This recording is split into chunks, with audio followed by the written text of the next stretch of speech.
Hello, Gemini. Welcome to your October mid-month reading.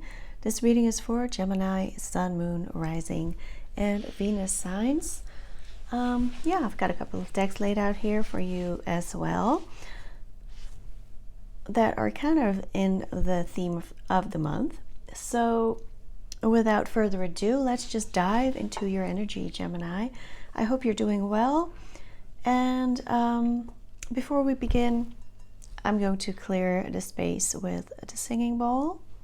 So let's begin clearing the space for Gemini.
All right. I have a feeling you're very balanced, well balanced, Gemini. Or maybe I'm completely wrong, but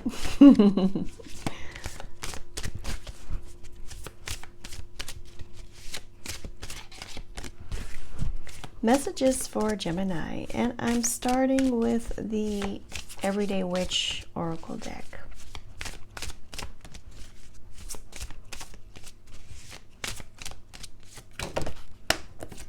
We have the Water Magic card. This could advise you to seek water, to meditate with water, or to do a ritual that involves water.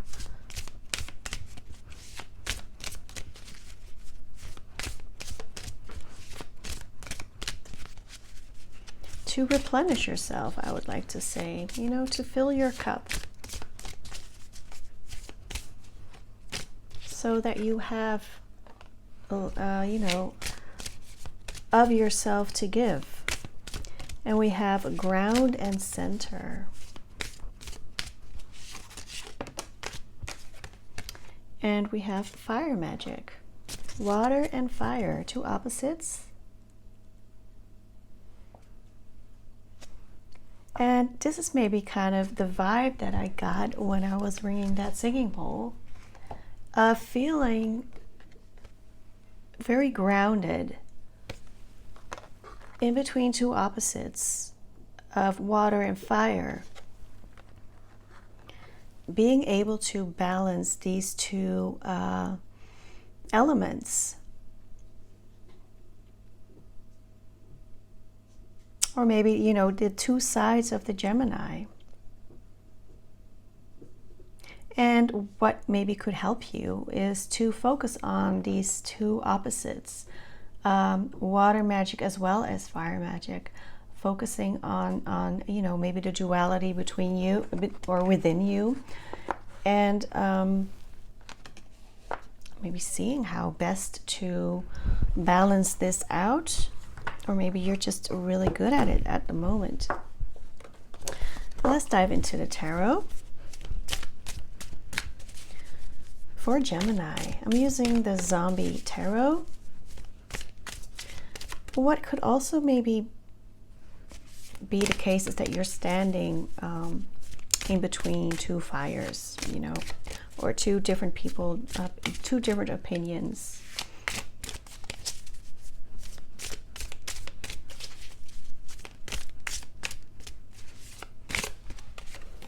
We have the Ace of Wands. Nice.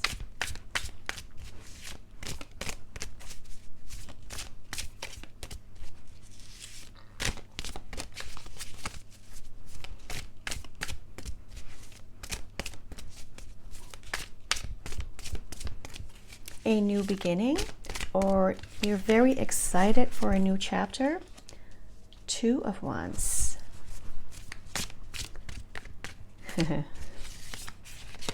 Having to make a choice. Maybe you're having to make a choice between two people. Seven of Swords.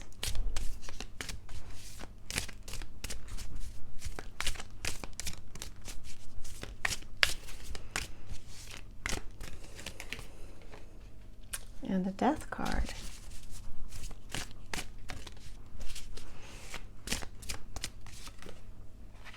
And the Star. So we have Scorpio, Aquarius here, and we have the Hangman.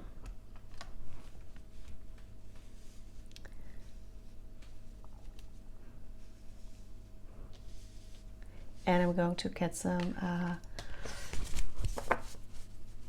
how do you call that? Clarifiers. And I'm going to pull some romance angels as well.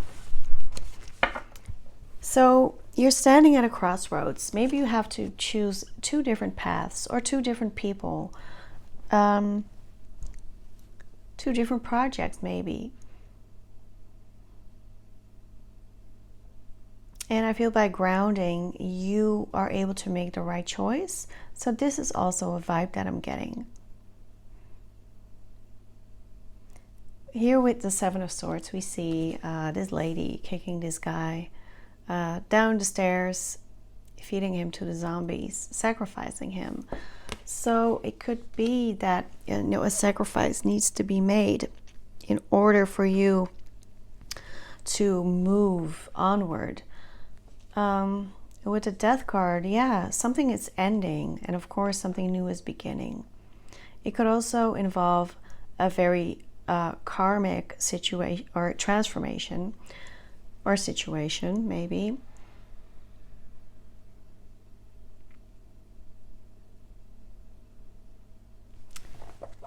In which I feel great healing is taking place.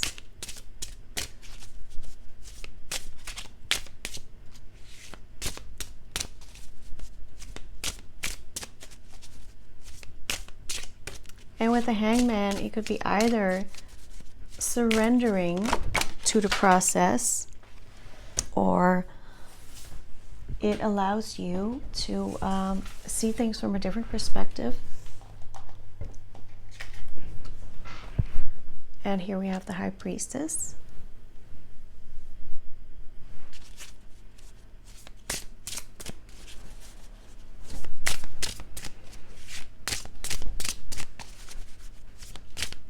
A very strong intuition, inner knowing, spiritual wisdom.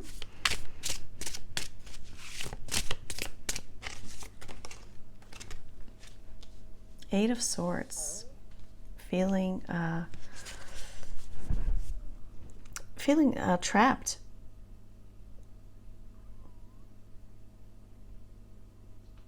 No, it's not. It's not Eight of Swords, I'm sorry. It's Eight of Wands. Eight of Imps. The imps are wands, and the bats are the swords in this deck. And I was kind of confused with the bats here. So, Eight of Imps. Communication and action.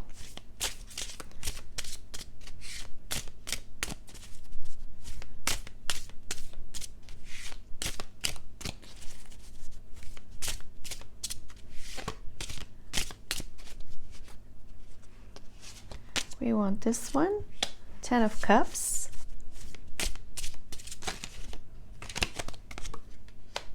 And another Hangman.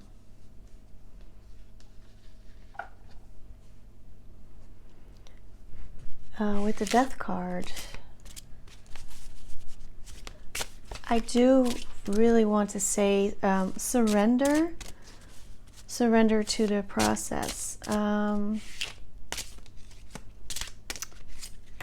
Gosh, the Seven of Swords. We have the Chariot, forward movement.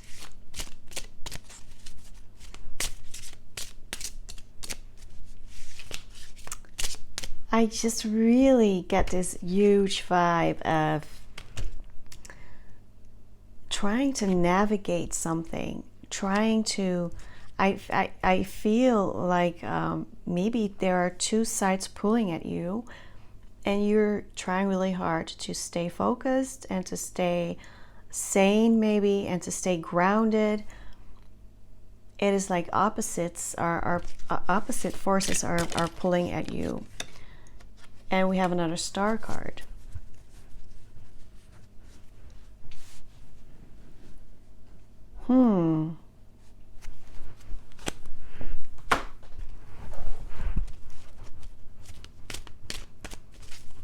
Maybe you feel torn between something, a choice that you have to make. Maybe news has come in, or news is going to come in that is going to make you feel torn or make you feel split in two. Ace of Wands,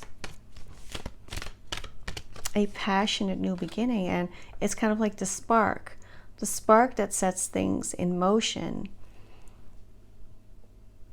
But things cannot stay the same, so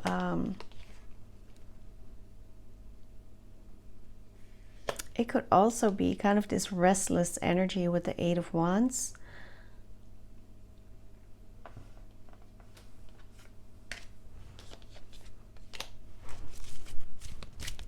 As for romance angels, we are looking at watch for signs or look out for signs. There are warning signals. Make an effort. Profound love is worth taking the necessary steps. Flirting. Share your lighthearted energy with others. And getting to know each other. When you share your deepest self with each other, your bond will get closer.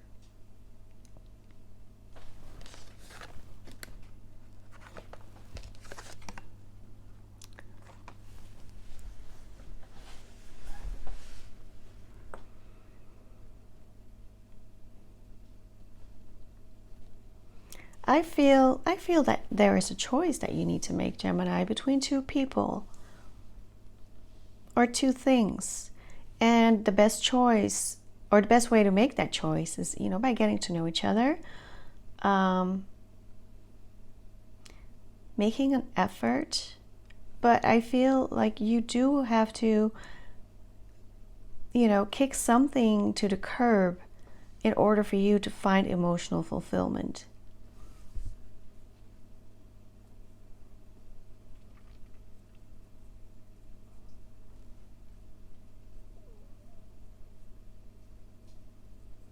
The star, it is hope, healing, guidance, spiritual guidance, angelic guidance.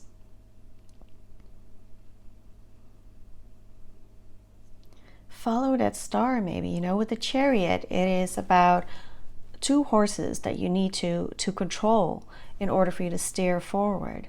The star is, the three wise men, they follow that star as their guidance.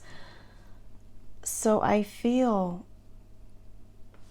that, with the High Priestess, it's all about that intuition, that inner knowing, really following your intuition, or have an honest and hard look at yourself and what it is that you need to make the right choice.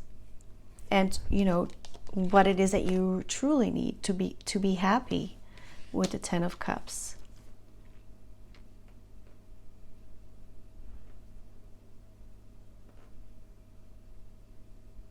I feel like, do you have that saying? It's better to have one bird in your hand than 10 in the air.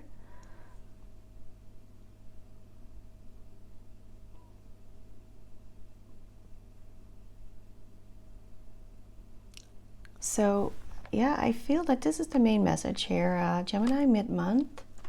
So let's keep it at that. And I hope to see you for the November readings, or for the Halloween reading.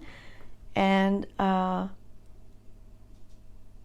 good luck with this. I hope you have a great autumn, And if this reading resonated, don't forget to like this video, subscribe to this channel, and thank you for doing so. And I hope to see you in the future. Thank you, Gemini.